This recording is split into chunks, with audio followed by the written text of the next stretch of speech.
Hello hi friends, ఎలా ఉన్నారు? బాగున్నారా? నేను మీ పర్వీన్ని మీ ముందుకి ఇంకొక రెసిపీతో వచ్చేసానండి. ఇక్కడ చూడండి, దోసకాయ 2 దోసకాయలు తీసుకున్నాను. దోసకాయ పులుసు పెట్టాలనుకుంటున్నాను అనమాట.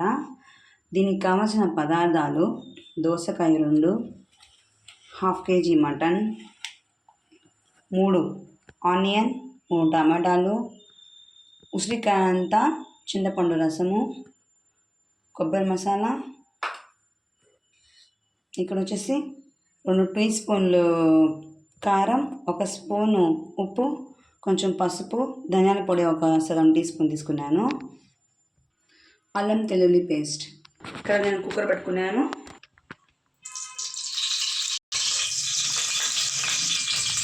ఫ్రెండ్స్, ఇప్పుడు నేను ఇక్కడ ఆనియన్ వేసేస్తున్నానండి.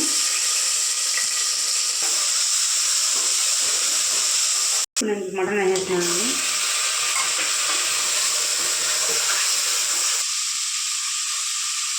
ఒక స్పూను అల్లం మసాలా,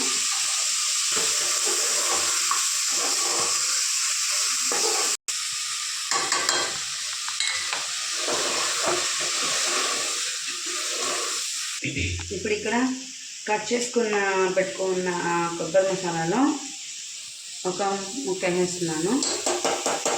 కట్ చేసి పెట్టుకుంటాను మసాలా లాగా పేస్ట్ కొట్టుకొని. ఇప్పుడు సరిపోతుందండి. ఇది 2 స్పూన్ ఉంటుంది.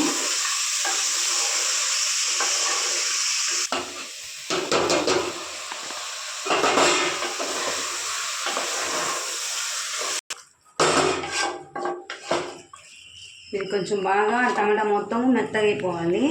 నేను కాసేపు అలా ఒక 5 మినిట్స్ మూత పెట్టేస్తున్నాను.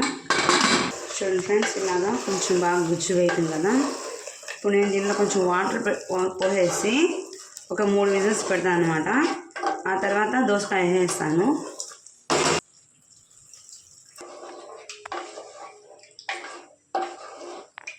చూడండి ఫ్రెండ్స్, కొంచెం వాటర్ వేస్తున్నాను కదా. ఇప్పుడు నేను ఒక 3 విజిల్స్ పెడతాను అనమాట.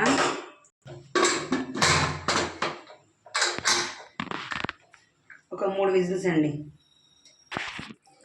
చూడండి, 3 విజిల్స్ అయిపోయినాక స్టవ్ ఆపేసాను నేను. ఇప్పుడు దీంట్లో ఈ దోసకాయ మొత్తం వేసేస్తున్నానండి. పులుసు, తర్వాత సన్నగా తరిగి పెట్టుకున్నాం కొత్తిమీర.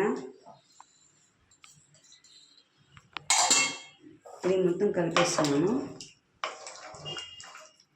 మీకు వాటర్ కావాలంటే వేసుకోండి, లేదు వద్దు అనుకుంటే స్కిప్ చేసేవచ్చు.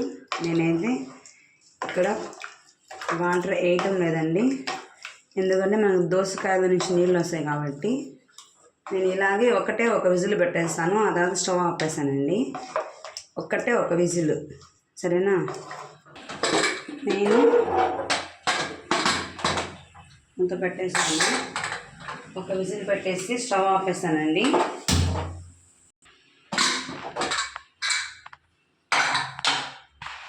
చూడండి ఫ్రెండ్స్, మనకి దోసకాయ ఆవిరికి ఉడికిపోతాయండి మూత పెట్టేస్తే. ఇప్పుడు మీకు చూపించాలని చెప్పేసి నేను తీసేసాను తొందరగా. మీరు ట్రై చేయండి, నచ్చితే లైక్ చేయండి, మా ఛానల్ని సబ్స్క్రైబ్ చేసుకోండి.